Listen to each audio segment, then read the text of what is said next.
మంది కొంపలు ముంచి మంటల్లో సలిగాగే దొంగన కొడుకులుండ్రు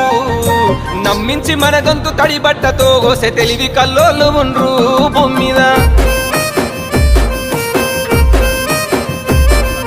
మనసులటి పెట్టుకొని మీది కొడి మాట్లాడే ముసుగులో నటులు ఉండ్రు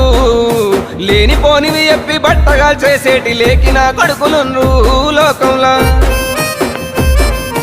అబ్బబ్బ నువ్వెంత గొప్పని వంటారు అబ్బబ్బ నువ్వెంత మంచోని వంటారు అరసెకనులోన మాట చేస్తారు మంది కొంపలు ముంచి మంటల్లో సలిగాగే దొంగన కొడుకులుండ్రు నమ్మించి మన గొంతు తడి బట్టతో గోసె తెలివి కల్లోళ్ళు ఉండ్రు భూమి మీద